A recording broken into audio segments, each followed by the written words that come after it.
अस्सलाम वालेकुम बच्चों। आई होप आप सब लोग ठीक हैं बच्चों। आज हम लोग चैप्टर नंबर 15 के लास्ट टॉपिक पे हैं और आज का हमारा टॉपिक है transformer.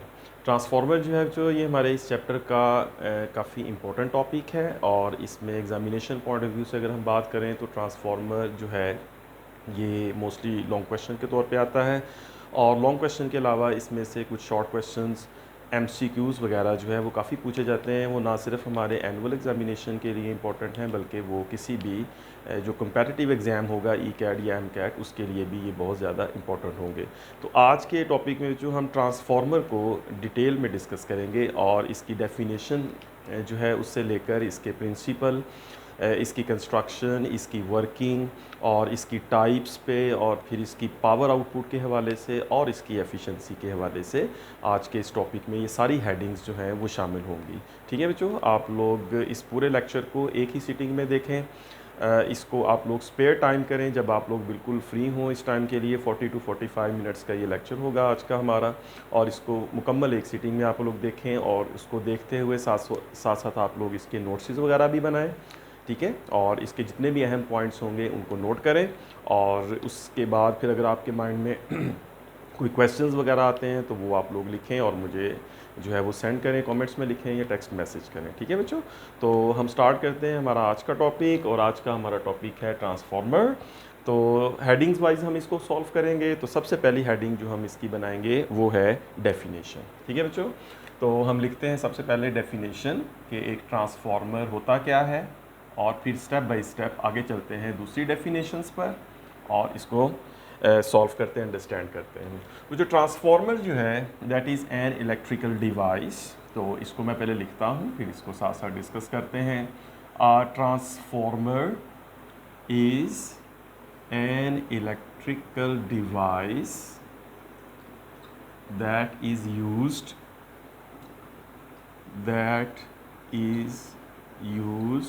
to step up or step down the applied that is used to step up or step down the applied alternating voltage। ये जो इसकी डेफिनेशन है जो कि अगर लॉन्ग क्वेश्चन है तो हमें 1 मार्क्स के लिए और अगर ये इटसेल्फ पूछ लिया जाता है कि ट्रांसफार्मर जो है उसकी डेफिनेशन लिखें तो फिर पॉसिबली 2 मार्क्स के लिए पूछी जा सकती है। तो जो ट्रांसफार्मर जो है that is an electrical device. सबसे पहली बात कि it works on some electrical principles और ये क्या काम करता है, it is use to step up और step down the applied alternating voltage. अगर जो हमें ज़रूरत पड़े कि किसी जगह पे ऑल्टरनेटिंग वोल्टेज को कम करना है या ऑल्टरनेटिंग वोल्टेज को ज़्यादा करना है तो उसके लिए जो इलेक्ट्रिकल इंस्ट्रूमेंट या डिवाइस हम यूज़ करते हैं दैट इज़ ट्रांसफार्मर। जैसे कि इसकी 2 एग्जांपल्स हैं बच्चों। जैसा कि जो पावर स्टेशंस होते हैं जहाँ पर इलेक्ट्रिसिटी पैदा की जाती है डैम्स वगैरह पे, तो डैम्स पे आमतौर पे स्टेप अप ट्रांसफार्मर जो है वो यूज़ किए जाते हैं जो किसी भी प्रोड्यूस्ड ऑल्टरनेटिंग वोल्टेज को बहुत ज़्यादा वैल्यू तक इंक्रीज़ कर देते हैं। और इस तरह हमारे घरों के अंदर या हमारी गलियों में जहां हम रहते हैं वहां पर स्टेप डाउन ट्रांसफार्मर्स यूज़ होते हैं। और स्टेप डाउन ट्रांसफार्मर्स का मतलब ये है कि ये किसी गिवन ऑल्टरनेटिंग वोल्टेज को जिसकी वैल्यू बहुत ज़्यादा है या ज़्यादा है उस वैल्यू को एक डिज़ायर्ड वैल्यू पे ले आते हैं। जैसे 11,000 वोल्ट्स हैं उसको 240 वोल्ट पे ले आते हैं। अगर हम बात करें हमारे घरों में जहां हम रहते हैं तो उसके बाहर जो मेन वायर्स हैं जो पावर स्टेशन से इलेक्ट्रिक वोल्टेज लेके आती हैं दैट इज़ 11,000 वोल्ट्स। और उसके बाद जो ट्रांसफार्मर है जो उस ऑल्टरनेटिंग वोल्टेज को हमारे घरों तक प्रोवाइड करेगा, तो हमारे घरों तक जो ऑल्टरनेटिंग वोल्टेज की वैल्यू होगी दैट जो हमें चाहिए होती है दैट इज़ 240 वोल्ट या 220 वोल्ट। तो उस 11,000 वोल्ट्स को 220 या 240 वोल्ट्स बनाने के लिए एक ट्रांसफार्मर रिक्वायर्ड है। तो वो जो ट्रांसफार्मर होगा वो उस 11,000 को 240 या 220 वोल्ट्स में कन्वर्ट करेगा। उसके बाद हमारे घरों के अंदर भी हमें 220 से कम वोल्टेज चाहिए होती है। जैसा कि एक रिंगिंग बेल जो है जो हम डोर बेल जो है यूज़ करते हैं उसके लिए 9 वोल्ट्स चाहिए होते हैं। तो फिर वो जो 240 वोल्ट्स हमारे घरों में मौजूद हैं जो हमें प्रोवाइड किए गए हैं उस 240 वोल्ट को फिर 9 वोल्ट में भी एक ट्रांसफार्मर को यूज़ करके कन्वर्ट किया जा सकता है। तो बेसिकली ट्रांसफार्मर जो है, जब भी हम इसका नाम लेते हैं, इसको अंडरस्टैंड करते हैं या इसकी डिस्कशन शुरू करते हैं, तो सब स्टूडेंट्स के जहन में सबसे पहले ये चीज़ कंफर्म होनी चाहिए, अच्छी तरह से याद होनी चाहिए कि ट्रांसफार्मर जो है ये ऑल्टरनेटिंग वोल्टेज को स्टेप अप या स्टेप डाउन करता है। ठीक है, अब इसमें जो वर्ड मैं यूज़ कर रहा हूँ ऑल्टरनेटिंग यूज़ कर रहा हूँ, डायरेक्ट नहीं यूज़ कर रहा। ऑल्टरनेटिंग वोल्टेज ही इसमें स्टेप अप या स्टेप डाउन होगा। ठीक है, उसको हम आगे डिटेल में डिस्कस करेंगे। तो सबसे पहले चीज़ जो है वो डेफिनेशन हो गई कि ट्रांसफार्मर जो है वो किसी गिवन ऑल्टरनेटिंग वोल्टेज को स्टेप अप या स्टेप डाउन करता है। नेक्स्ट चलते हैं हम डेफिनेशन के बाद, जो अगली हेडिंग है हमारे पास प्रिंसिपल, कि ट्रांसफार्मर जो है वो किस प्रिंसिपल पे काम करता है। अ ट्रांसफार्मर यहाँ मैं लिखता हूँ, आप लोग भी नोट कीजिए। A transformer works on the principle of mutual induction of two coils. ठीक है बच्चों, ये जो ट्रांसफार्मर है ये म्यूचुअल इंडक्शन के प्रिंसिपल पे काम करता है। म्यूचुअल इंडक्शन जो है ये हमने अलहदा से जो एक टॉपिक जो है वो समझा था, इसका पूरा लेक्चर भी मौजूद है इसी चैप्टर नंबर 15 में, आप वो देख भी सकते हैं।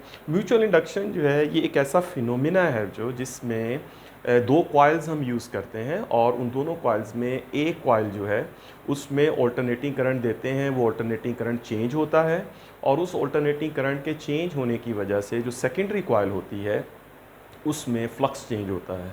तो rate of change of current in one coil induces EMF in another coil, this phenomena is known as mutual induction.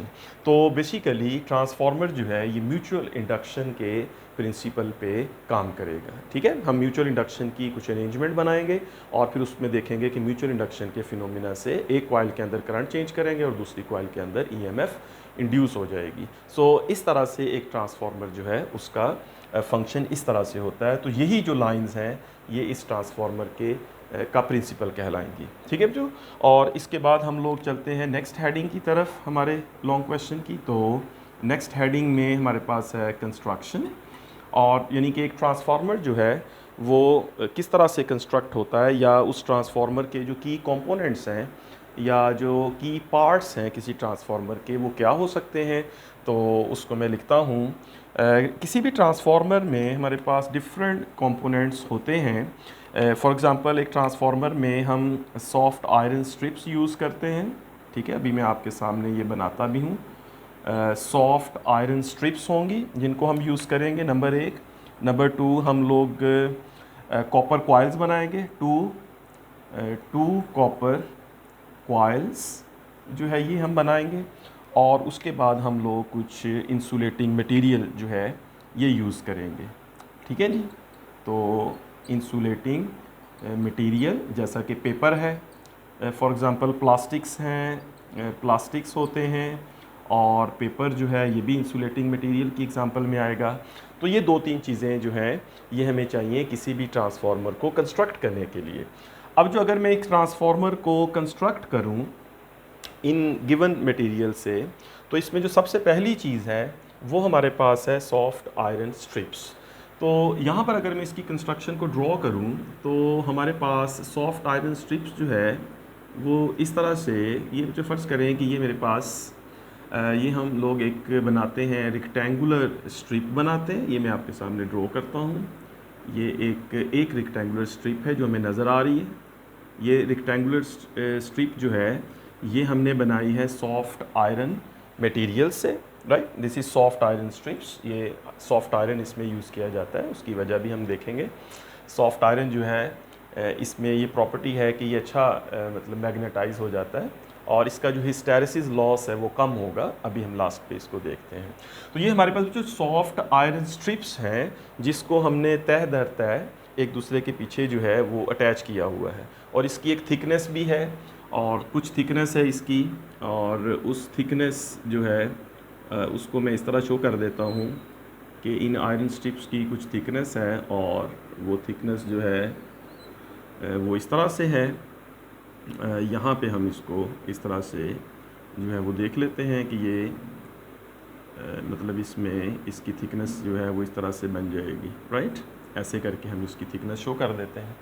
तो ये हमारे पास आयरन स्ट्रिप्स हैं और इन आयरन स्ट्रिप्स के ऊपर हम लोग जो है वो इंसुलेटिंग मटेरियल लगाएंगे। ये जितनी भी आयरन स्ट्रिप्स होंगी तो एक दूसरे के साथ जो हम आयरन स्ट्रिप्स अटैच करेंगे उनमें कोई सी भी दो आयरन स्ट्रिप्स जो होंगी उसके बीच में इंसुलेशन लगाएंगे और फिर दूसरी आयरन स्ट्रिप, फिर इंसुलेशन, फिर तीसरी आयरन स्ट्रिप, फिर फोर्थ इंसुलेशन, फिर इंसुलेशन, फिर फोर्थ आयरन स्ट्रिप्स। तो इस तरह तय दर तय जो है ना वो हम आयरन स्ट्रिप्स लेंगे। मिसाल के तौर पे इस तरह से कि ये मेरे दोनों हाथ जो हैं ये आयरन स्ट्रिप्स हैं, तो ये आयरन स्ट्रिप है और ये आयरन स्ट्रिप है, तो इसके बीच में पेपर दे देंगे, फिर इस पेपर लगाएंगे, फिर एक आयरन स्ट्रिप, फिर पेपर लगाएंगे, फिर एक आयरन स्ट्रिप। तो इस तरह से कोई नंबर ऑफ़ आयरन स्ट्रिप्स जो हैं उनको इस तरह से हम कंप्रेस कर देंगे। उनके बीच में हमने कोई इंसुलेटिंग मटेरियल जो है वो लगा देना है। वो प्लास्टिक भी हो सकता है और पेपर भी हो जाता है। तो ये जो मटेरियल होगा ये एज ए इंसुलेशन काम करेगा। ये कोई सी दो आयरन स्ट्रिप्स को एक दूसरे के साथ कनेक्ट नहीं होने देगा, ठीक है ना। आयरन स्ट्रिप्स एक दूसरे के साथ कनेक्ट नहीं होंगी, जिससे इन आयरन स्ट्रिप्स का एक इलेक्ट्रिकल कनेक्शन जो है वो नहीं बनेगा, और वो बनना भी नहीं चाहिए, इसमें ये ज़रूरी होगा। फिर उसके बाद ये होगा कि हम ये जो आयरन स्ट्रिप्स हैं इनके ऊपर इंसुलेशन बनाएंगे और फिर उस इंसुलेशन के ऊपर हम जो कॉपर कॉइल्स हैं, 2 कॉपर कॉइल्स, वो हम इसके ऊपर बनाएंगे, ठीक है ना। तो यहाँ पे अब जो कॉपर कॉइल है इस तरह से हम ड्रॉ करेंगे कि ये हमारे पास एक कॉइल है, राइट, ये एक कॉपर कॉइल है, और इस तरह से ये हमारे पास दूसरी कॉपर कॉइल है, ये कॉपर से बनाए हैं। और इन दोनों कॉइल्स जो हैं इनको इसके ऊपर आयरन स्ट्रिप्स के ऊपर रैप करते हुए हम ये ख्याल रखेंगे कि इंसुलेटिंग मटेरियल दरमियान में मौजूद हो, ठीक है ना। इंसुलेटिंग मटेरियल के ऊपर हम इसको रैप करेंगे ताकि इसका कोई इलेक्ट्रिकल कनेक्शन ना बने, ठीक है ना। कोई इलेक्ट्रिकल कनेक्शन नहीं होना चाहिए, ये भी मैं यहाँ पे लिख दूँ कि किसी भी जगह इलेक्ट्रिकल कनेक्शन नहीं होना चाहिए इन कॉइल्स का आयरन स्ट्रिप्स के साथ, और उसके बाद इन कॉपर ये जो आयरन स्ट्रिप्स हैं इनका खुद के साथ भी। तो अब जब ये सिचुएशन हमारे पास बन जाती है तो फिर इस कॉइल को, ये जो इस तरफ कॉइल बनी है इस कॉइल को हम कहते हैं प्राइमरी, और ये जो दूसरी कॉइल है इसको हम कहते हैं सेकेंडरी। तो इन दोनों कॉइल्स में ये जो कॉइल होती है प्राइमरी, इसके दोनों एंड्स जो हैं ये यूज़ होते हैं एज इनपुट, मतलब यहाँ पर हम लोग वो अल्टरनेटिंग करंट अप्लाई करेंगे जिसको हमने स्टेप अप या स्टेप डाउन करना है। ये मतलब आप कह सकते हैं कि ये इनपुट टर्मिनल्स के तौर पे यूज़ होगा ये दोनों एंड्स, और ये जो दोनों एंड्स होंगे ये दोनों एंड्स यूज़ होंगे एज आउटपुट अल्टरनेटिंग वोल्टेज के तौर पे। यहाँ हम वो आउटपुट लेंगे जिसको जो स्टेप अप हुई होगी या स्टेप डाउन हुई होगी, वो हम अभी देखेंगे कि किस तरह से वो होगी। तो ये प्राइमरी, ये सेकेंडरी, ये आयरन स्ट्रिप्स, और इस तरह से ये हमने इनपुट दे दी और यहाँ पर हमें आउटपुट मिल गई। तो ये कुछ बेसिक सी एक स्कीमेटिक डायग्राम, और ये कुछ की पार्ट्स हैं जो किसी भी ट्रांसफार्मर के लिए हमें चाहिए होंगे। ठीक होगी बात बच्चों। तो ये हो गई इसकी कंस्ट्रक्शन। उसके बाद हम देखते हैं इसकी वर्किंग, और वर्किंग के लिए जो है ना बच्चों यहाँ पर हम लोग वर्किंग की एक हेडिंग बना लेते हैं कि हाउ इट वर्क्स, या इसमें जो वर्किंग होगी ट्रांसफार्मर की वो किस तरह से होगी। तो हेडिंग वाइज चलते हैं, स्टेप बाय स्टेप सारी चीज़ें डिस्कस करते हैं। अच्छा बच्चों, जो वर्किंग है उसमें ये है कि जब हम यहाँ पर ट्रांसफार्मर में ऑल्टरनेटिंग वोल्टेज अप्लाई करेंगे तो input voltage of a transformer is alternating, input voltage of a transformer is always an alternating voltage, right. ये हमने याद रखना है, ये भी बड़ा इंपॉर्टेंट पॉइंट है। अब जो हम इनपुट वोल्टेज यहाँ पे देंगे वो ऑल्टरनेटिंग होगी, और ऑल्टरनेटिंग वोल्टेज का मतलब ये हुआ जो कि ये वोल्टेज जो है वो चेंज हो रही है, वेरिंग वोल्टेज है, इस तरफ टाइम है और इस तरफ वोल्टेज है। तो इस इनपुट वोल्टेज की जो वैल्यू है वो चेंज हो रही है, ज़ीरो से मैक्सिमम, मैक्सिमम से ज़ीरो, फिर उसकी डायरेक्शन चेंज, फिर से मैक्सिमम, और फिर वो ज़ीरो। ये उसके एक साइकिल। सिमिलरली दूसरे साइकिल में भी यही प्रोसेस होगा। तो ये जो वोल्टेज हमने यहाँ पर दी है दैट इज़ ऑल्टरनेटिंग वोल्टेज।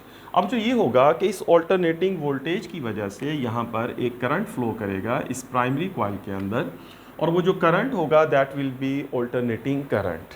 अब यहाँ पे दो बातें होंगी, और वो ये कि जब इस कॉइल में करंट फ्लो करेगा तो करंट के फ्लो की वजह से इस कॉइल के अंदर एक मैग्नेटिक फील्ड इस्टेब्लिश होगा, right, that will be the magnetic field due to current. ये हमने पढ़ा था कि जब कोई सॉलिनॉइड होता है या जब कोई कॉइल होती है जिसको बनाया जाता है और उस कॉइल में जब हम करंट पास करवाते हैं तो उस करंट के पास करने की वजह से उस कॉइल के अंदर एक मैग्नेटिक फील्ड बन जाता है, और उस मैग्नेटिक फील्ड की जो वैल्यू होती है that is equals to mu naught N I. ये उसका फार्मूला भी होता है।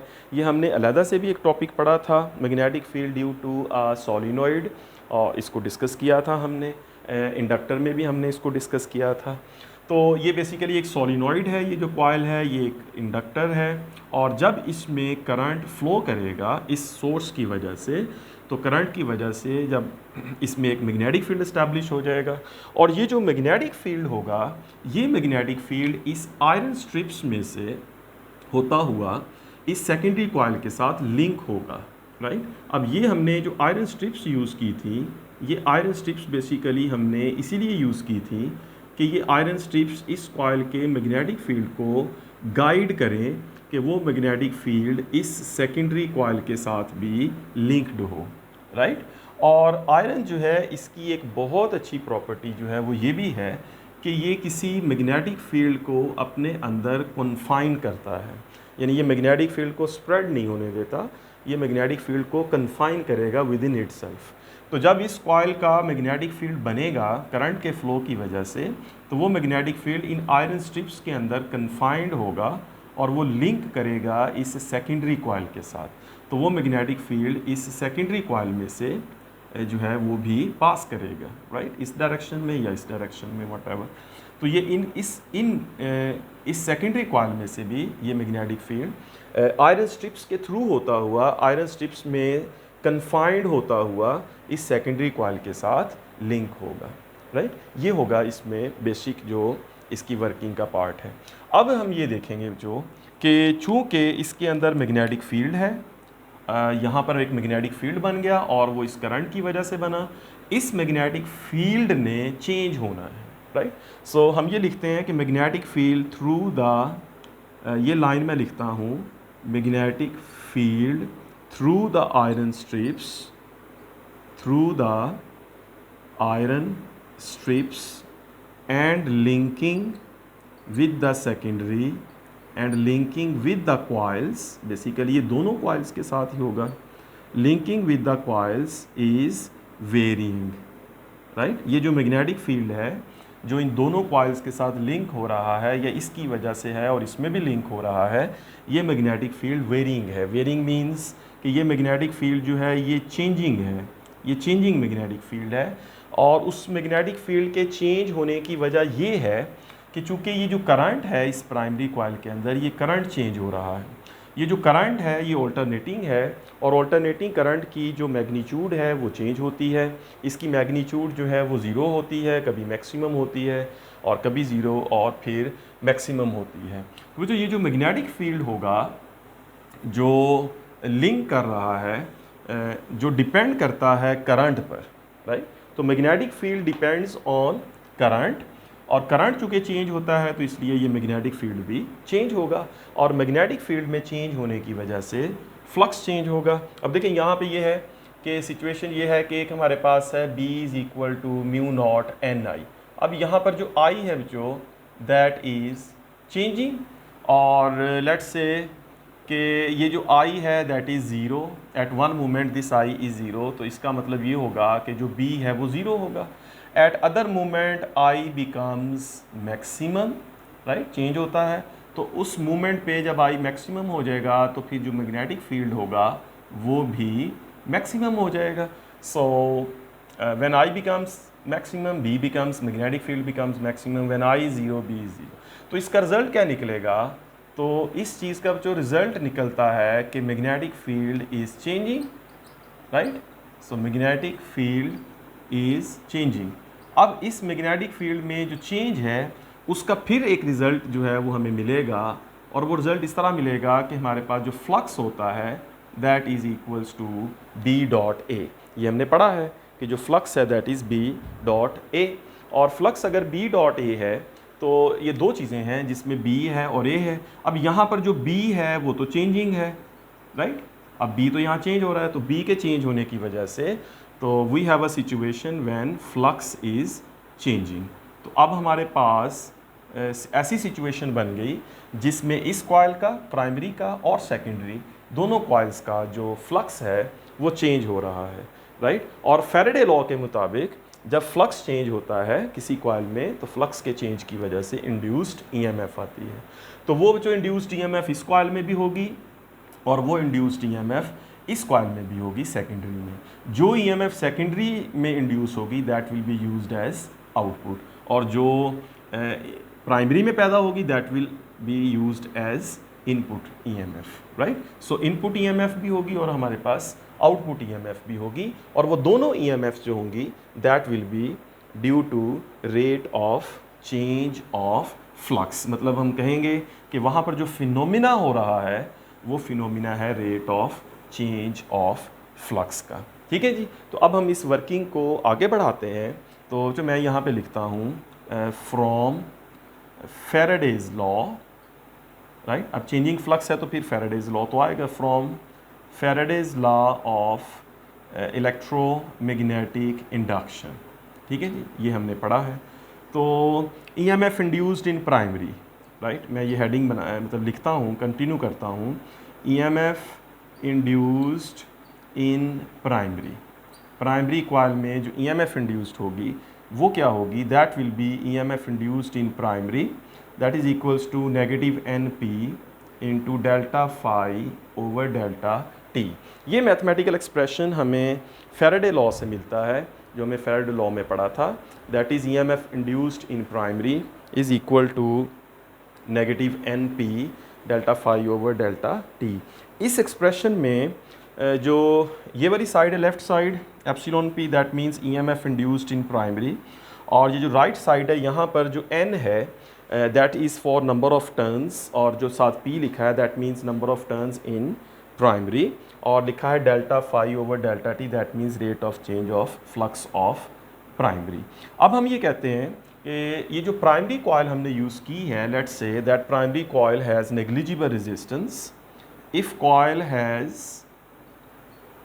coil has negligible resistance then फिर हम ये कह सकते हैं कि उस केस में जो गिवन ईएमएफ है that is equal and opposite to induced EMF. तो हम ये कहते हैं कि जो वीपी है which is given EMF that is equals to negative of the self induced EMF, उसके ऑपोजिट होगी, क्योंकि हमें पता है ये जो ईएमएफ इसमें इंड्यूस होगी that will oppose the given EMF that is according to Lenz's law. तो इस सिचुएशन में हमारे पास जो ये बनेगा V P is equal to negative of epsilon P, यानी नेगेटिव वी पी जो है that is equals to negative of negative N P that is negative N P delta phi P over delta T. तो negative negative हो जाएगा positive, so we have we P equals N P delta phi P upon delta T. तो इस equation को हम कह सकते हैं नंबर 1, और ये है हमारे पास इनपुट वोल्टेज इक्वेशन, यानी जो हम किसी ट्रांसफार्मर को इनपुट वोल्टेज दे रहे हैं बेसिकली वो जो इनपुट वोल्टेज है वो ये है which is equal and opposite to self induced EMF. जो इसमें पैदा होगी that is self induced EMF, the given voltage is equal to that EMF but opposing it, so that is V P equals N P delta phi P over delta T. ठीक है बच्चों बात, okay जी। अब मैं लिखता हूँ EMF induced in secondary. ये जो सेकेंडरी कॉइल है सेकेंडरी है, इसके अंदर जो ईएमएफ इंड्यूस्ड होगी according to Faraday law, again दोबारा से फिर right again from Faraday's law, दोबारा से फैराडेज लॉ को ही यूज़ करेंगे। हम लिखते हैं EMF induced in secondary right is तो जो सेकेंडरी में ईएमएफ इंड्यूस्ड होगी वो होगी EMF induced in secondary that is equals to negative N S into delta phi S upon delta T. और फिर जो आउटपुट वोल्टेज होगी जो हमें आउटपुट में मिलेगी, जो output as a output voltage काम करेगी वी एस, यहाँ पर वी पी प्राइमरी और वी एस सेकेंडरी। तो जो आउटपुट होगी वो इसके इक्वल और ऑपोजिट काम करेगी, तो उसमें हमारे पास इसमें नेगेटिव की जगह पॉजिटिव साइन हो जाएगा, नेगेटिव नेगेटिव, तो V S is equal to N S delta phi S over delta T. तो जो इक्वेशन होगी ये होगी इक्वेशन नंबर 2 और ये काम करेगी एज आउटपुट वोल्टेज इक्वेशन। ठीक है जी, तो ये उस ट्रांसफार्मर में as a output voltage equation के तौर पे यूज़ होगी। अब आप देख सकते हैं कि दोनों इक्वेशंस में हमारे पास है वी एस और वी पी में हमारे पास है rate of change of flux. ठीक है बच्चों, जी। अब इन दोनों इक्वेशन से बच्चों हम लोग एक नया एक्सप्रेशन जो है वो बनाते हैं और उस नए एक्सप्रेशन की फॉर्म जो है वो देखते हैं। तो यहाँ पे मैं लिखता हूँ हमारे पास है ये जो हमारे पास इसको भी इरेज कर दूँ। यहाँ पे जो हमारे पास जो है दोनों इक्वेशंस को मैं लिखता हूँ और वो इस तरह से कि ये जो दोनों इक्वेशंस हैं हमारे पास 1 और 2, इनमें एक्चुअली ये जो डेल्टा फाई पी है यहाँ लिखा है डेल्टा फाई पी पहली इक्वेशन में over delta T that is equals to delta phi S over delta T. इसका मतलब है बच्चों rate of change of flux in primary और इसका मतलब है rate of change of flux in secondary. तो बेसिकली इन दोनों इक्वेशंस में जो rate of change of flux होगा दैट विल बी सेम, इसलिए कि ये जो rate of change of flux है वो इस प्राइमरी का ही होगा। इसी प्राइमरी का जो मैग्नेटिक फील्ड है वो सेकेंडरी के साथ लिंक है। जिस वक्त इस प्राइमरी का मैग्नेटिक फील्ड ज़ीरो होगा उस टाइम इस सेकेंडरी का भी मैग्नेटिक फील्ड ज़ीरो होगा। जिस टाइम इस प्राइमरी का मैग्नेटिक फील्ड मैक्सिमम होगा उस टाइम सेकेंडरी का मैग्नेटिक फील्ड भी मैक्सिमम होगा। तो मैग्नेटिक फील्ड जब वेरी करेगा ज़ीरो या मैक्सिमम, तो एक ही वक्त में दोनों का मैग्नेटिक फील्ड ज़ीरो होगा और एक ही वक्त में दोनों का मैग्नेटिक फील्ड मैक्सिमम होगा, विच मीन्स कि दोनों का rate of change of flux same होगा। इसके मुताबिक अगर इक्वेशन 1 और 2 जो है इनको लिखा जाए तो इक्वेशन 1 और 2 जो हैं ये अब हमारे पास कुछ इस तरह से आ जाएंगी, जिसमें जो Vp है voltage of primary, equation number 1 ये होगी Np into delta phi over delta T. Let's say कि दोनों इक्वल हैं और उसको हम delta phi over delta T ही लिख लेते हैं। तो ये जो इक्वेशन नंबर 1 जो है वो फिर हमारे पास इस तरह से आ जाएगी, इसमें पी ख़त्म हो जाएगा, delta phi P over delta T जो है वो इसके इक्वल आ गई। और जो इक्वेशन नंबर 2 है उसमें जो वी एस है वो आ गया हमारे पास N S into delta phi over delta T. ना इसमें पी है ना इसमें एस है, इट मीन्स के दोनों का जो rate of change of flux वाला फैक्टर है वो दोनों का सेम हो गया। ठीक है जी, अब हम दोनों इक्वेशंस को डिवाइड कर देते हैं। तो हम कहते हैं dividing these two equations, right. So dividing these two equations will give us like this. मैं लिखता हूँ V S over V P, मैंने इस पे इसको डिवाइड कर दिया, तो V S over V P equals N S delta phi over delta T और इस तरफ हमारे पास आ जाएगा N P delta phi over delta T. अब यहाँ पे आप क्लियरली देख सकते हैं कि ये जो फैक्टर है delta phi over delta T ये कैंसिल हो जाएगा, तो हमारे पास बाकी इक्वेशन बचेगी V S over V P equals N S over N P. ये जो हमारे पास ट्रांसफार्मर की एक इक्वेशन बन गई और इस इक्वेशन में हम लोग हमारे पास जो रिलेशन है वो बन गया नंबर ऑफ टर्न्स का और इसकी इनपुट और आउटपुट वोल्टेजेस का। तो इसको ट्रांसफॉर्मेशन इक्वेशन भी कहेंगे, राइट। इसको हम कहेंगे ट्रांसफॉर्मेशन इक्वेशन भी कहेंगे। और जो इस इक्वेशन में ये जो फैक्टर है N S over N P, इस फैक्टर को N S over N P को हम कहते हैं ट्रांसफॉर्मेशन रेशो भी इसको कहते हैं, और इसको जो हम टर्न्स रेशो भी कहते हैं, ठीक है। ट्रांसफॉर्मेशन रेशो या इसको हम कहेंगे टर्न्स रेशो, ये टर्म जो है वो काफ़ी यूज़ होती है।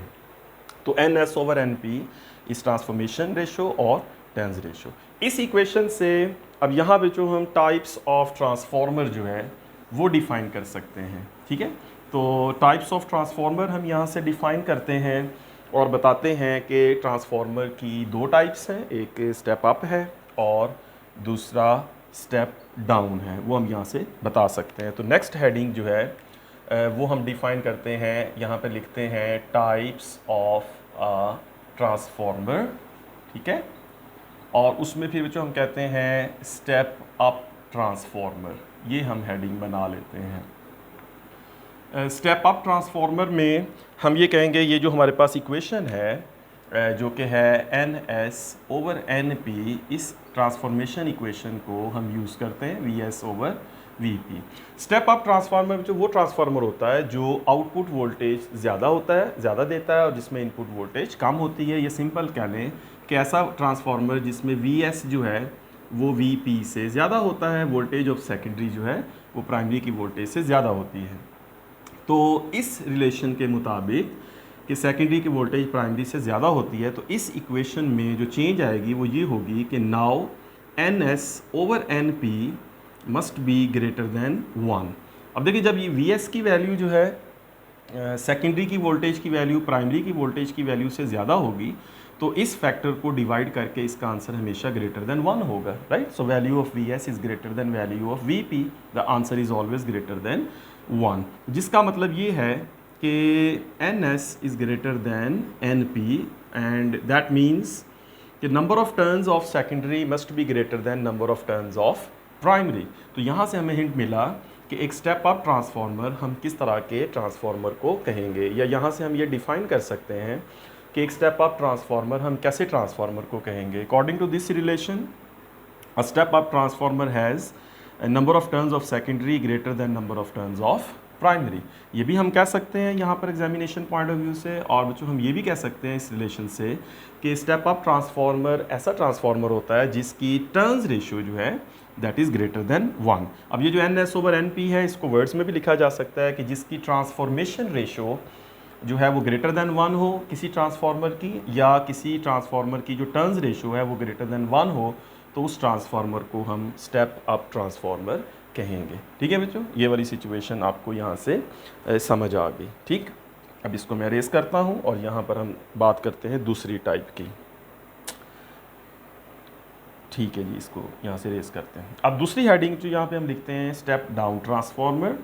तो अब जो स्टेप डाउन ट्रांसफार्मर है ये कैसा ट्रांसफार्मर होगा, उसके लिए हम ये कहते हैं कि फिर उसी इक्वेशन में हमारे पास है NS/NP transformation ratio equals VS/VP, और जो ट्रांसफार्मर है स्टेप डाउन उसमें जो VS है that is less than VP। Step down transformer ऐसा ट्रांसफार्मर जिसमें सेकेंडरी का वोल्टेज प्राइमरी की वोल्टेज से लेस होता है। सो इस रिलेशन के मुताबिक हमारे पास जो ट्रांसफॉर्मेशन रेशियो है या जो टर्न्स रेशियो है that must be less than 1, जिसका मतलब कि VS की वैल्यू VP से सेकेंडरी वोल्टेज की वैल्यू प्राइमरी की वोल्टेज से कम है, छोटी है, तो that means the answer is always less than 1। So transformation ratio is less than 1। ये भी एक हिंट है, ये भी एक MCQ है जो किसी स्टेप डाउन ट्रांसफार्मर के लिए यूज़ हो सकता है। ठीक है, तो स्टेप डाउन ट्रांसफार्मर के लिए टर्न्स रेशियो या ट्रांसफॉर्मेशन रेशियो हमेशा लेस देन 1 होगी। यहाँ से हम ये भी कह सकते हैं कि number of turns of secondary must be less than number of turns of primary.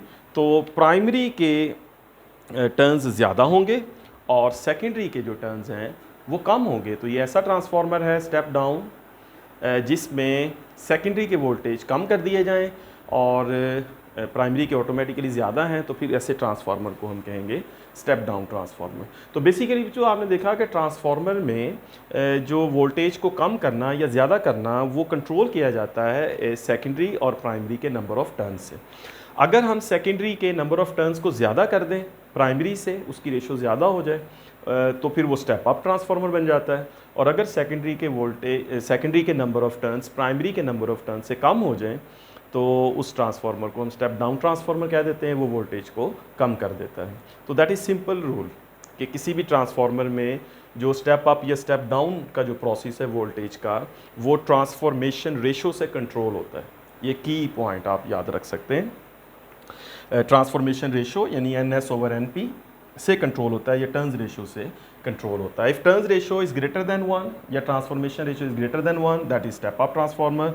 If transformation ratio और turns ratio is less than 1, that means that is a step down transformer. ठीक है जी, इसको एग्जामिनेशन पॉइंट ऑफ व्यू से ज़्यादा आपने अच्छी तरह से याद रखना है। सही है जी, चलें अब इसको रेस करते हैं, आप लोग इसको नोट कर लें। ओके जी, तो अब नेक्स्ट जो हम इसमें हेडिंग बनाते हैं, किसी भी ट्रांसफार्मर की पावर से रिलेटेड जो है वो बात करते हैं। पावर ट्रांसमिशन, या आप ये कह लें कि किसी भी ट्रांसफार्मर की जो पावर है, पावर फैक्टर जो है वो किस तरह से होता है। पावर आउटपुट कह लें आप, किसी ट्रांसफार्मर की पावर आउटपुट के हवाले से अगर हम बात करें, तो अगर जो किसी ट्रांसफार्मर की पावर आउटपुट से मुतल्लक बात करें तो हम ये कहते हैं कि for an ideal transformer, for an ideal transformer हम ये लिखते हैं, for an ideal transformer input power, its input power is equal to its output power. अब देखिए इनपुट पावर जो है, पावर का फॉर्मूला हमारे पास, पावर किसके इक्वल होती है, V into I, right. So input power is actually voltage across primary and current of primary, and output power is voltage across secondary and current across secondary. तो input power जो बनेगी that will be Vp times Ip, और जो output बनेगी that will be Vs times Is। अब यहाँ पे हम एक रिलेशन बना सकते हैं इन वैल्यूज़ को इन्वर्स करके, Ip over Is equals to, मतलब इसको यूँ लिखते हैं कि IP over IS is equal to VS over VP, या अगर इसको मैं चेंज करूं तो VS over VP is equal to IP over IS। ये भी हमारे पास ट्रांसफार्मर की इक्वेशन है जिसमें हम इनपुट वोल्टेज, इनपुट करंट और आउटपुट वोल्टेज और आउटपुट करंट के दरमियान जो है वो रिलेशन को यहाँ से जो है वो स्टडी कर सकते हैं। ठीक है, अब जो इसको अगर मैं लिखूं कि यहाँ से हमें ये पता चला है कि जो VS है that is inversely proportional to IS, और ये भी कह सकते हैं कि जो VP है that is proportional to, inversely proportional to IP। यानी प्राइमरी सेकेंडरी पे वोल्टेज ज़्यादा है तो करंट कम है, और अगर करंट का मतलब वोल्टेज कम है तो करंट ज़्यादा है। इसी तरह प्राइमरी पे अगर वोल्टेज ज़्यादा है तो करंट कम है, अगर वोल्टेज कम है तो करंट ज़्यादा है। तो डेफिनेटली ये जो सेल्फ इंड्यूस्ड EMF की वजह से होता है कि जिस वक्त सेल्फ इंड्यूस्ड EMF ज़्यादा होगी उस वक्त करंट डिक्रीज़ हो जाएगा, और जब लेंज़िस लॉ के मुताबिक करंट डिक्रीज़ होगा तो EMF ज़्यादा हो जाएगी, या अगर करंट ज़्यादा हुआ तो EMF कम, मतलब वो उस लेंज़िस लॉ के अकॉर्डिंगली। और यहाँ पे आउटपुट पे भी हमारे पास इसी तरह से सिचुएशन बनेगी। अब जो किसी भी ट्रांसफार्मर में ये जो रिलेशन है या ये जो कॉन्सेप्ट है कि वोल्टेज ज़्यादा है करंट कम, या वोल्टेज कम या करंट ज़्यादा, इसको हम पावर ट्रांसमिशन के लिए जो है वो यूज़ करते हैं। ठीक है, तो ये जो पावर ट्रांसमिशन होती है, जब हम पावर मतलब जो हमारे पास पावर जनरेशंस हैं, वहाँ से जब हम ट्रांसमिट करेंगे पावर को, तो वहाँ पर फिर ये जो कॉन्सेप्ट है या ये जो आइडिया है इसको हम यूज़ करते हैं। ठीक है, Jain power is transmitted for long distances, जैसे पावर हाउसेज हैं, पावर स्टेशंस हैं जहाँ पे इलेक्ट्रिसिटी जनरेट होती है, वहाँ से जब हमारे घरों तक बहुत लॉन्ग डिस्टेंस तक पावर को ट्रांसमिट किया जाता है, तो फिर वहाँ पर ये जो इक्वेशन है इसमें ये जो कॉन्सेप्ट है वोल्टेज और करंट के इन्वर्स होने का, ये फिर वहाँ पर यूज़फुल होता है। तो पावर ट्रांसमिशन में हमारे पास ये सिचुएशन बनती है कि ये हमारे पास एक पावर जनरेशन हाउस है, राइट, और यहाँ से हमने जो है वो यहाँ तक पावर जो है उसको डिलीवर करना है हमारे घरों तक। तो ये जो पावर डिलीवर होगी, यहाँ से जो पावर जो है वोल्टेज या करंट हमें सप्लाई किया जाएगा, तो यहाँ पर जो जनरेटर्स होंगे जो पावर स्टेशंस पर यूज़ होते हैं, ये जो हम जनरेटर्स यूज़ करते हैं step up step up transformer use करते हैं। जनरेटर्स तो जनरेट करेंगे उसको वोल्टेजेस, अल्टरनेटिंग वोल्टेज को, और उसके बाद स्टेप अप ट्रांसफार्मर से इस वोल्टेज को 1000 वोल्ट तक जो है वो इंक्रीज़ कर दिया जाता है। अब जब इस वोल्टेज को इंक्रीज़ कर दिया जाता है तो अल्टीमेटली जो करंट होता है वो डिक्रीज़ हो जाता है। जब स्टेप अप ट्रांसफार्मर यूज़ करेंगे, आप सेकेंडरी का या आउटपुट वोल्टेज ज़्यादा कर देंगे तो उसका जो करंट होगा वो डिक्रीज़ हो जाएगा। और ये ज़रूरी है, मतलब ऐसा होना चाहिए, करंट को डिक्रीज़ होना चाहिए। और उसकी वजह जो है दैट इज़ लाइन लॉस।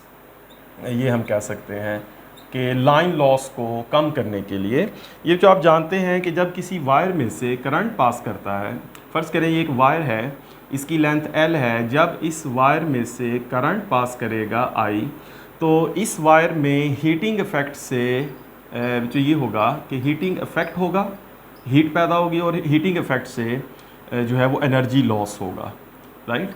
अब ये जो हीटिंग इफ़ेक्ट होता है उससे जो हीट जनरेट होती है, उस हीट का जो फार्मूला है दैट इज़ एक्चुअली H=I²R। इसमें जो I है that is current and R जो है that is resistance of this wire. तो होता ये है कि जब किसी लॉन्ग डिस्टेंस के लिए पावर को ट्रांसमिट किया जाता है इस वायर में से, तो अब अगर जो आप देखें कि करंट की वैल्यू ज़्यादा हो, यानी करंट अगर ज़्यादा हो तो उससे हीटिंग इफ़ेक्ट ज़्यादा हो जाएगा। अगर इस वायर की रेजिस्टेंस जो है वो ज़्यादा हो तो उससे भी हीटिंग इफ़ेक्ट ज़्यादा हो जाएगा। और जितना हीटिंग इफ़ेक्ट ज़्यादा होगा उतना फिर एनर्जी लॉस जो है वो ज़्यादा होगा और पावर लॉस जो है वो ज़्यादा हो जाएगा। तो इससे फिर इससे ये करते हैं, इससे बचने के लिए, इसको अवॉइड करने के लिए कि ये हीटिंग इफ़ेक्ट जो है या एनर्जी लॉस जो है वो कम हो, तो उसके लिए क्या ज़रूरी है कि ये जो करंट है ये भी डिक्रीज़ हो और ये जो रेजिस्टेंस है ये भी डिक्रीज़ हो। अगर करंट और रेजिस्टेंस दोनों डिक्रीज़ हों या हम इनको कम कर सकें या कम कर दें तो इससे डेफिनेटली हीटिंग इफ़ेक्ट कम हो जाएगा, और हीटिंग इफ़ेक्ट कम होगा तो लॉस भी कम हो जाएगा। अब जो ये जो R है, जो रेजिस्टेंस है, वो तो इस वायर की रेजिस्टेंस है, तो वो कम इस तरह हो सकती है कि अगर हम कोई अच्छा कंडक्टर यूज़ करें, फॉर एग्ज़ाम्पल अगर हम कॉपर यूज़ कर लें, copper is a good conductor, तो कॉपर को यूज़ करके इस वायर की रेजिस्टेंस को कम किया जा सकता है। लेकिन कॉपर यूज़ नहीं हो सकता, मतलब इस सेंस में कि कॉपर जो है दैट इज़ एक्सपेंसिव मेटल, ठीक है। और जो ट्रांसमिशंस होती हैं वो आमतौर पे थाउजेंड्स या हंड्रेड्स किलोमीटर्स होती हैं जहाँ तक ये पावर ट्रांसमिट की जाती है। ये पावर हाउस है, ये आपका घर है, हो सकता है ये 1000 किलोमीटर्स दूर हो या इससे भी ज़्यादा हो। तो फिर इतने लॉन्ग डिस्टेंस के लिए जो कॉपर का यूज़ है, ये जो ट्रांसमिशन लाइंस हैं, अगर हम ये कॉपर की बनाते हैं तो that is very much expensive. तो आमतौर पे फिर कॉपर तो यूज़ नहीं होगा, इसका मतलब R तो कम नहीं हो सका एक ख़ास लिमिट से ज़्यादा, तो फिर वहाँ पे I को जो है वो डिक्रीज़ कर दिया जाए। अब जो I को किस तरह डिक्रीज़ किया जा सकता है, I को डिक्रीज़ करने के लिए हम पावर स्टेशंस पर स्टेप अप ट्रांसफार्मर यूज़ करते हैं। तो स्टेप अप ट्रांसफार्मर में अगर फ़र्ज़ करें कि ये एक स्टेप अप ट्रांसफार्मर है जो यहाँ पर लगा हुआ है, तो ये जो स्टेप अप ट्रांसफार्मर है ये VS को, जो इस ट्रांसफार्मर की आउटपुट वोल्टेज होगी, सेकेंडरी वोल्टेज होगी, इसको बहुत ज़्यादा इंक्रीज़ कर दिया जाता है। VS को थाउजेंड्स वोल्ट्स तक इंक्रीज़ कर दिया जाता है, जिसके नतीजे में ये वाला रिलेशन अगर हम यूज़ करें, VS is inversely proportional to IS, तो इससे जो ये होता है कि जो आउटपुट करंट होता है IS वो डिक्रीज़ हो जाता है, और करंट के डिक्रीज़ होने की वजह से ये जो हीटिंग इफ़ेक्ट होता है, ये जो लाइन लॉस होता है या एनर्जी लॉस होता है वो कम हो जाता है। तो इस तरह से हम पावर ट्रांसमिशन जो है उसको जो हम यूज़ कर सकते हैं। तो मतलब इसमें पावर लॉस जो है वो इस तरह से करंट को डिक्रीज़ करके पावर लॉस जो है उसको कम किया जा सकता है। तो इस तरह से ये आइडियल ट्रांसफार्मर में हम लोगों ने ये सिचुएशन जो है वो डिस्कस की। अब जो ट्रांसफार्मर जो है वो प्रैक्टिकली जो ट्रांसफार्मर्स होते हैं वो उनमें तो ऐसा नहीं होता कि जो पावर आउटपुट है वो पावर इनपुट के इक्वल हो, तो वो तो नॉन आइडियल ट्रांसफार्मर्स जो है वो बन गए, जिसको हम कह सकते हैं हेडिंग बना लें कि फॉर नॉन आइडियल ट्रांसफार्मर्स, या आप जिनको कह लें कि प्रैक्टिकल ट्रांसफार्मर्स जो है प्रैक्टिकल सिचुएशन में ये तो कभी नहीं होगा कि जो आउटपुट इनपुट पावर है वो कभी भी आउटपुट पावर के इक्वल हो। तो हम ये कह सकते हैं कि input power is not equals to output power. ये तो नहीं होगा मतलब नॉन आइडियल में, कुछ ना कुछ पावर का लॉस जो है वो ज़रूर हो जाता है किसी भी ट्रांसफार्मर में। मतलब किसी भी ट्रांसफार्मर की जो इनपुट पावर है वो उसकी आउटपुट पावर जो है उसके इक्वल जो है वो नहीं होगी, या नहीं हो सकती, या नहीं होगी। तो ये हमारे पास ट्रांसफार्मर है, इसमें आपने इस ट्रांसफार्मर को इनपुट पावर दी और फिर इस ट्रांसफार्मर की जो है वो आपने आउटपुट पावर ली। तो प्रैक्टिकली तो ये इनपुट और आउटपुट कभी भी एक दूसरे के इक्वल नहीं होंगे। अब इसके इक्वल ना होने के पीछे दो रीज़न्स हैं, राइट। तो उसमें आप कह लें कि ऐसा होने की जो रीज़न्स हैं वो क्या हैं, और इसमें भी जो दो रीज़न्स हैं हमारे पास। नंबर वन, इसकी जो रीज़न है दैट इज़ एडी करंट, और दूसरी जो इसकी रीज़न है that is known as hysteresis loss, कि इनपुट पावर जो है वो आउटपुट पावर के इक्वल नहीं है। तो इसकी दो रीज़न्स आपने मेंशन करनी है, और इसमें एक एडी करंट और दूसरा हिस्टैरिसीस लॉस। अब जो मैं आपको दोनों का जो है वो लहदा से बता देता हूँ। सबसे पहले हम एडी करंट की अगर बात करें तो एडी करंट जो होता है ये जो स्मॉल अमाउंट ऑफ करंट है जो इंड्यूस हो जाती है आयरन स्ट्रिप्स के अंदर due to rate of change of flux. a small amount, इसको हम लिख सकते हैं small amount of current induces in iron strips due to rate of change of flux। ये जो आयरन स्ट्रिप्स होती हैं किसी भी ट्रांसफार्मर की जो कंस्ट्रक्शन में यूज़ होती हैं, इन आयरन स्ट्रिप्स में चूँकि ये आयरन स्ट्रिप्स जो है वो एज ए कंडक्टर काम करती हैं, तो अब आयरन जो है बड़ा अच्छा कंडक्टर भी है। तो वो जो आयरन स्ट्रिप्स हैं उसमें से मैग्नेटिक फील्ड भी पास करता है तो उस मैग्नेटिक फील्ड ने चेंज होना है। डेफिनेटली वो मैग्नेटिक फील्ड इस कॉइल के साथ लिंक करता है, तो वो आयरन स्ट्रिप्स के थ्रू लिंक करता है। तो वो जो मैग्नेटिक फील्ड लिंक करेगा सेकेंडरी कॉइल के साथ, वो चूँकि आयरन स्ट्रिप से पास होता है, और आयरन स्ट्रिप्स में जब वो मैग्नेटिक फील्ड चेंज होगा तो उन आयरन स्ट्रिप्स में करंट इंड्यूस होगा। That small amount of current जो है that is called eddy current. वो जो करंट है वो प्रोड्यूस करता है हीटिंग इफेक्ट, राइट। तो एनर्जी लॉस कैसे होती है?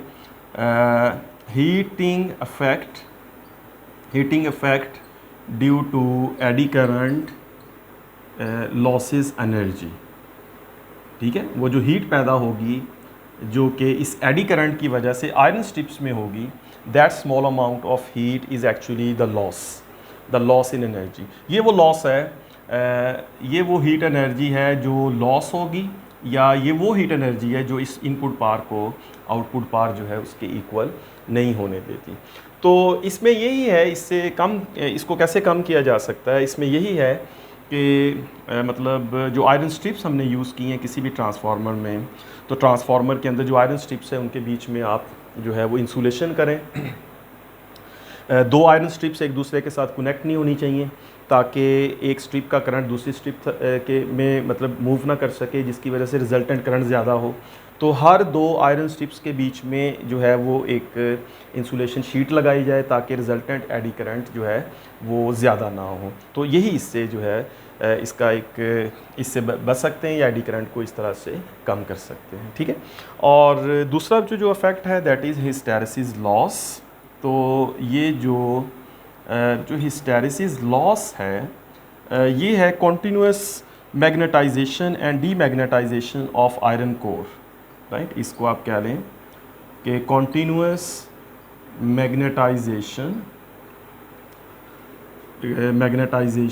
एंड डीमैग्नेटाइजेशन ऑफ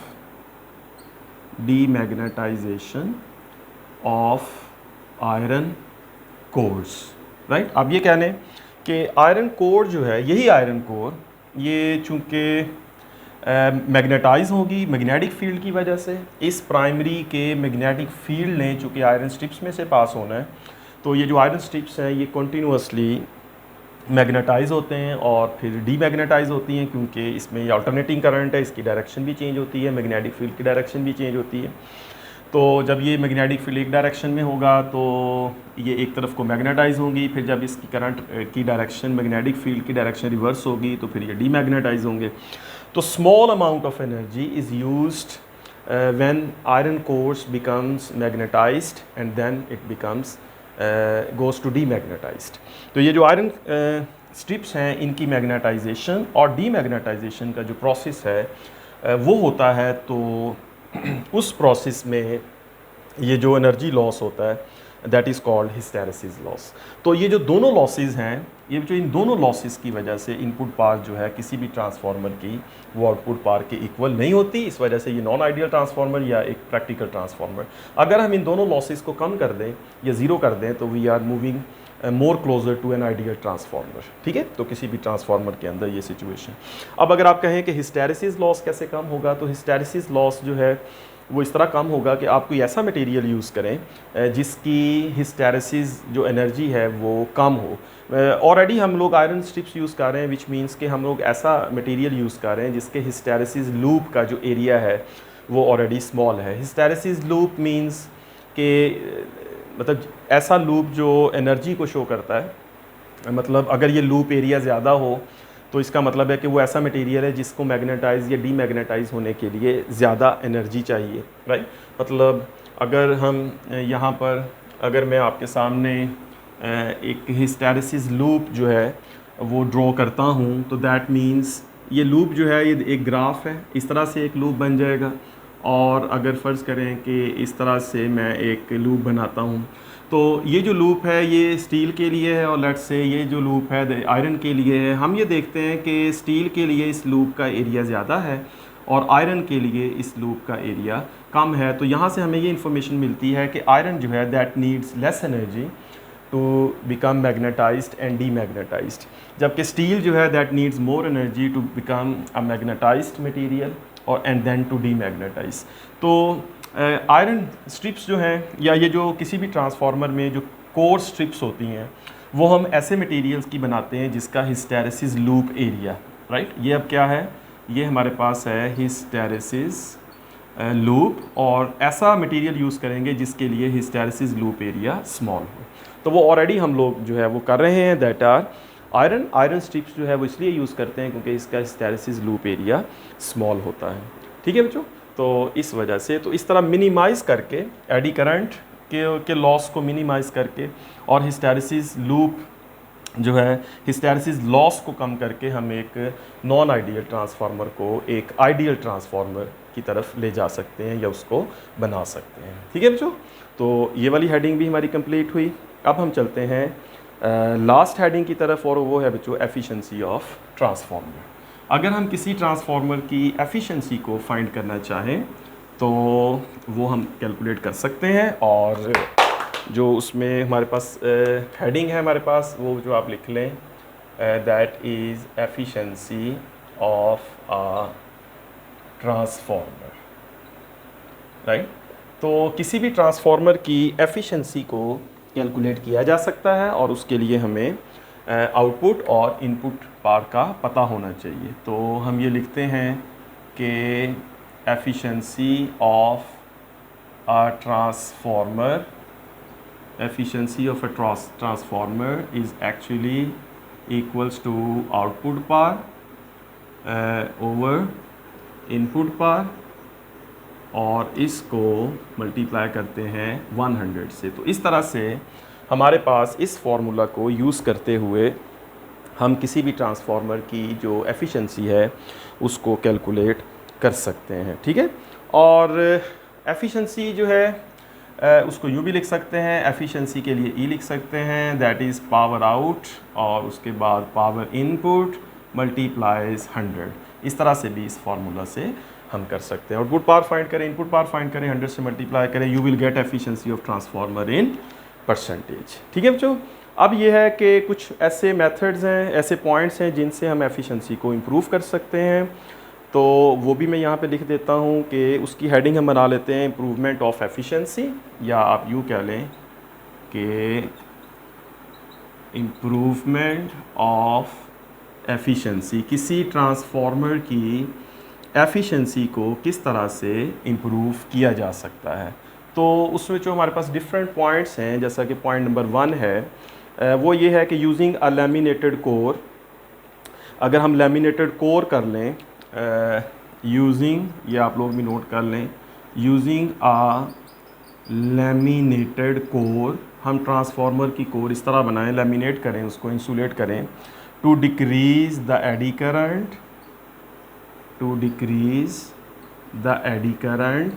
ठीक है जी, ट्रांसफार्मर की कोर को लैमिनेट करें, इंसुलेटेड बनाएं, जिससे एडी करंट को कम किया जा सकता है। ठीक है, बाय यूजिंग अ शीट और iron to decrease the hysteresis loss, ये आप कह सकते हैं, बाय यूजिंग शीट्स, या यूँ कह लें कि iron core to decrease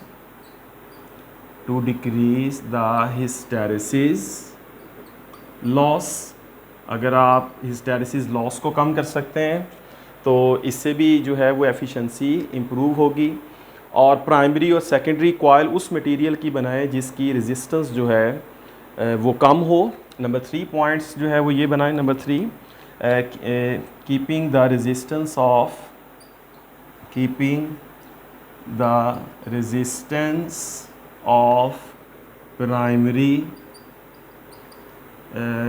of primary and secondary coils minimum, right. ये जो हमने कॉइल्स बनाई हैं, ये जो कॉइल्स हैं हमारी प्राइमरी और सेकेंडरी, ये ऐसे मटेरियल से बनाएं जिनकी रेजिस्टेंस कम होगी, तो उससे भी हमारी एफिशिएंसी जो है ट्रांसफार्मर की हम उसको इम्प्रूव कर सकते हैं। ठीक है।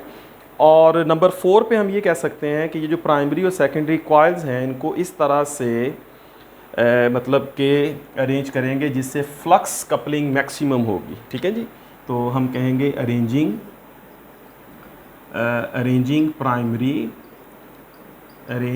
प्राइमरी एंड सेकेंडरी कॉइल्स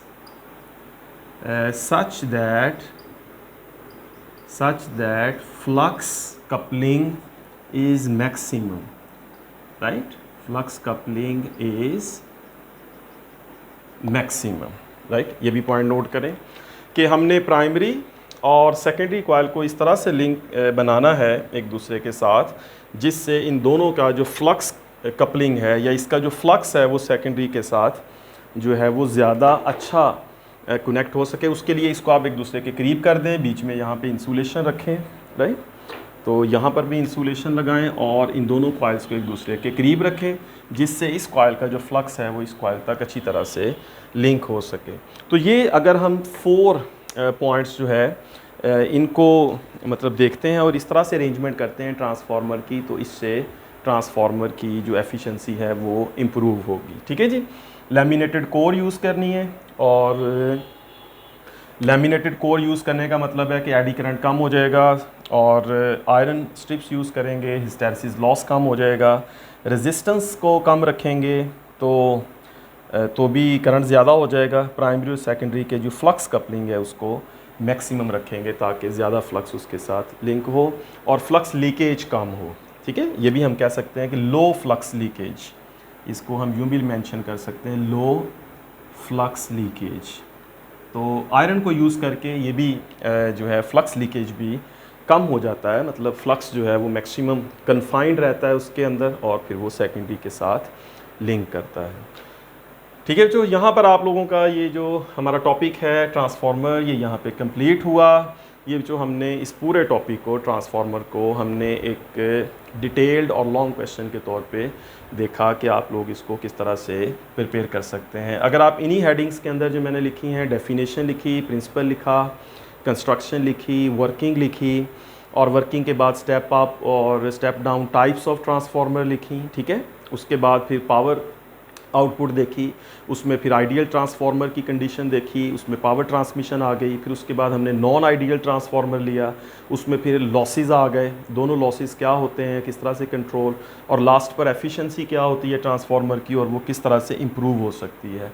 तो ये एक डिटेल्ड हमारा टॉपिक था ट्रांसफार्मर जिसको हमने स्टडी किया। ठीक है बच्चों।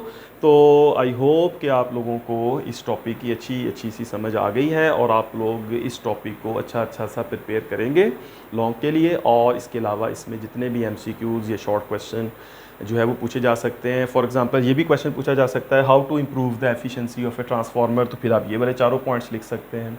Define efficiency, how to improve the efficiency of a transformer, इस तरह से क्वेश्चन बन सकता है, वो आप यहाँ से लिख सकते हैं। What are two types of energy losses in a transformer, eddy current, hysteresis loss, वो एक शॉर्ट क्वेश्चन आ सकता है। और इस तरह से फिर डिफरेंट क्वेश्चंस इसमें से उठाकर आपसे पूछे जा सकते हैं। अदरवाइज़ ये एक डिटेल लॉग क्वेश्चन है और एक अच्छा कॉन्सेप्ट है, एक अच्छा टॉपिक है समझने के लिए। तो जो इस टॉपिक के साथ हमारा जो चैप्टर नंबर 15 है ये भी आज कंप्लीट हुआ। नेक्स्ट लेक्चर में हम लोग इस चैप्टर के शॉर्ट क्वेश्चंस और फिर न्यूमेरिकल्स प्रॉब्लम्स जो हैं उनको भी सॉल्व करेंगे, उनकी भी वीडियो जो है वो बनाएंगे।